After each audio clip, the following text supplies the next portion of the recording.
Wonder by R.J. Palacio. Driving. It was a long drive home. I fell asleep in the back seat like I always do, my head on Via's lap like she was my pillow, a towel wrapped around the seatbelt so I wouldn't drool all over her. Via fell asleep too, and Mom and Dad talked quietly about grown-up things I don't care about. I don't know how long I was sleeping, but when I woke up, there was a full moon outside the car window. It was a purple night, and we were driving on a highway full of cars. And then I heard Mom and Dad talking about me. "We can't keep protecting him," Mom whispered to Dad, who was driving. "We can't just pretend he's going to wake up tomorrow and this isn't going to be his reality. Because it is, Nate. And we have to help him learn to deal with it. We can't just keep avoiding situations that—" "So sending him off to middle school like a lamb to the slaughter," Dad answered angrily. But he didn't even finish his sentence because he saw me in the mirror looking up. "What's a lamb to the slaughter?" I asked sleepily. "Go back to sleep, Auggie," Dad said softly. "Everyone will stare at me at school," I said, suddenly crying.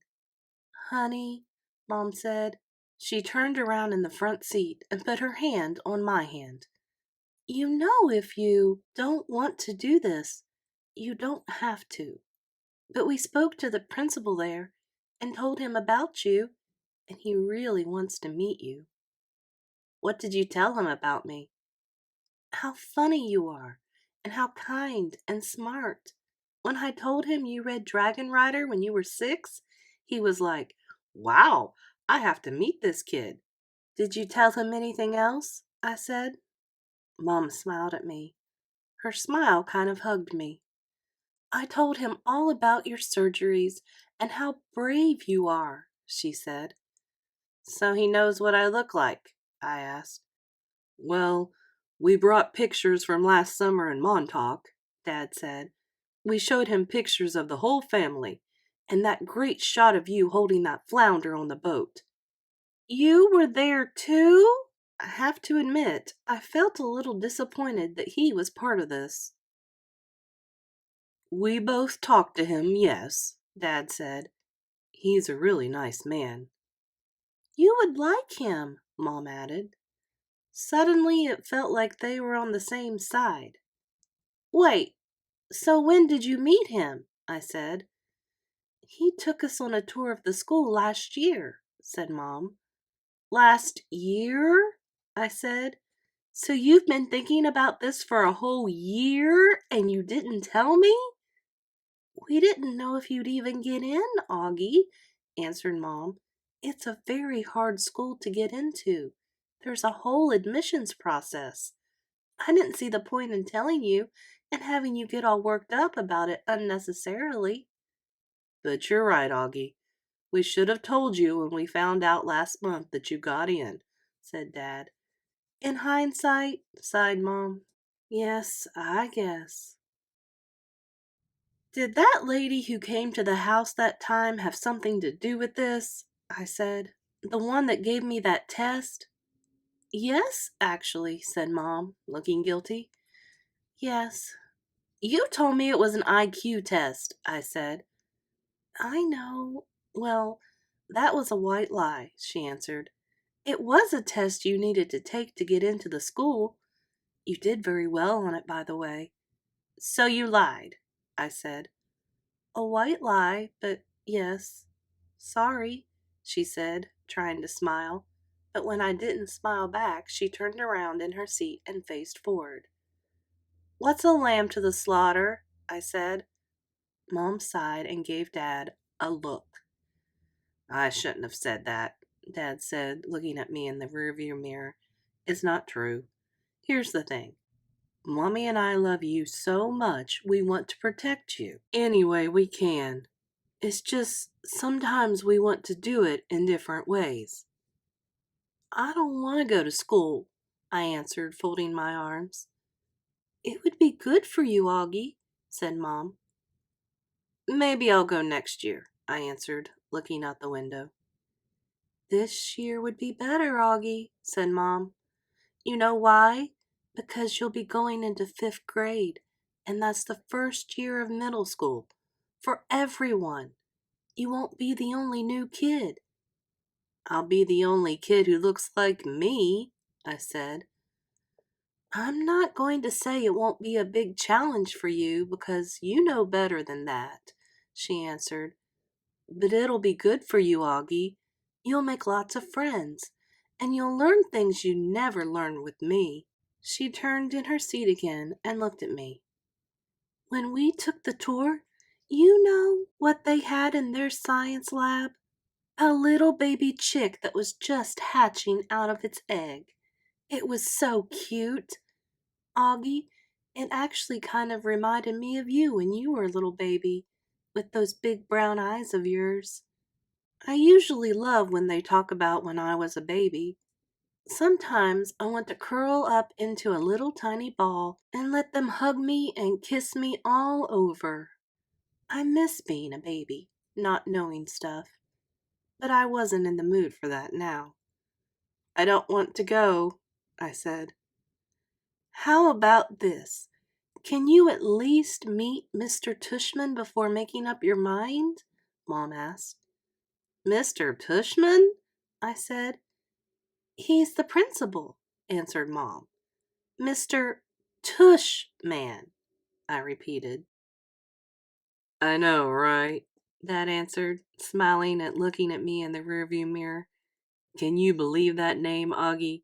I mean, who on earth would ever agree to have a name like Mr. Tushman?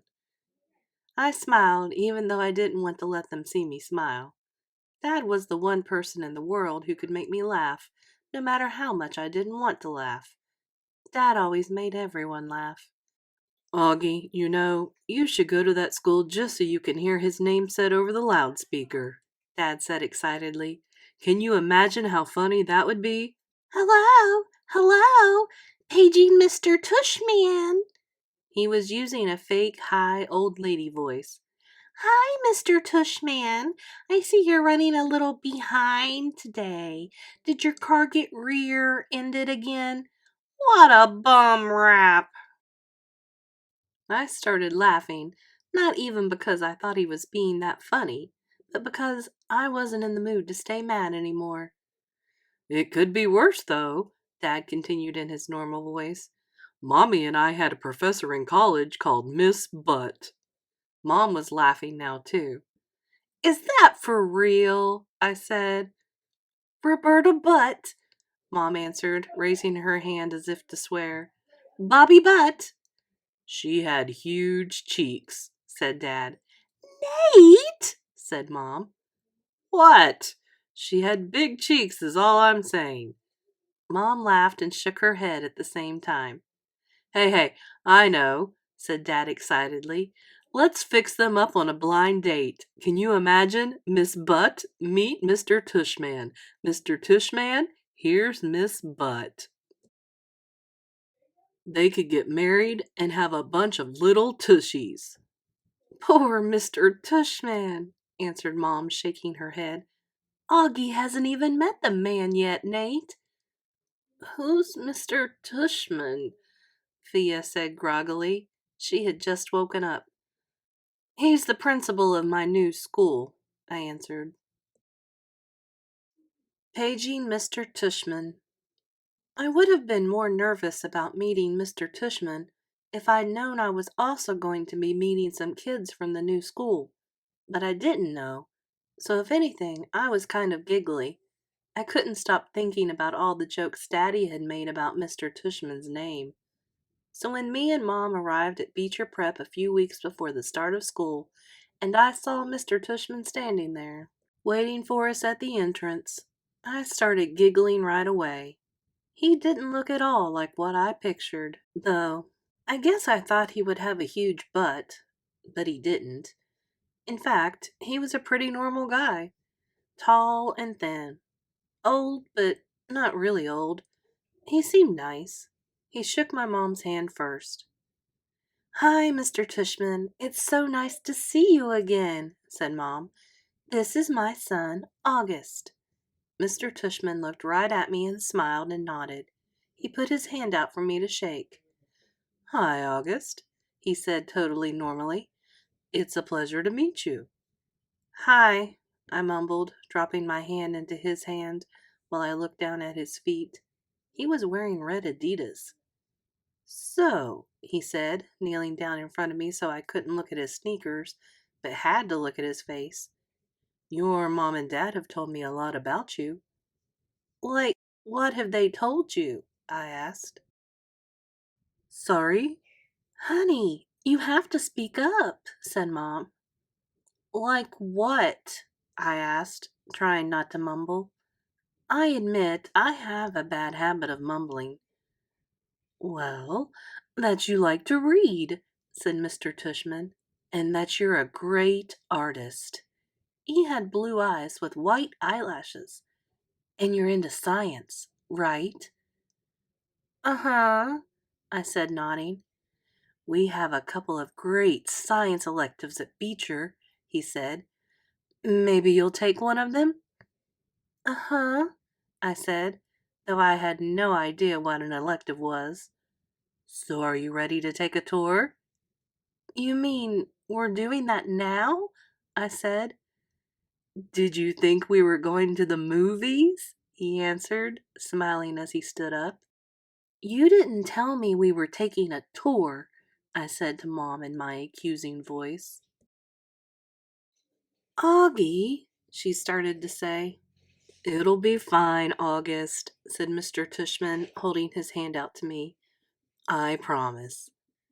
I think he wanted me to take his hand, but I took Mom's instead. He smiled and started walking toward the entrance. Mommy gave my hand a little squeeze, though I don't know if it was an I love you squeeze or an I'm sorry squeeze. Probably a little of both. The only school I'd ever been inside before was Via's, when I went with Mom and Dad to watch Via sing in spring concerts and stuff like that. This school was very different.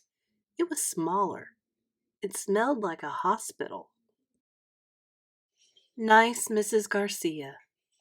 We followed Mr. Tushman down a few hallways.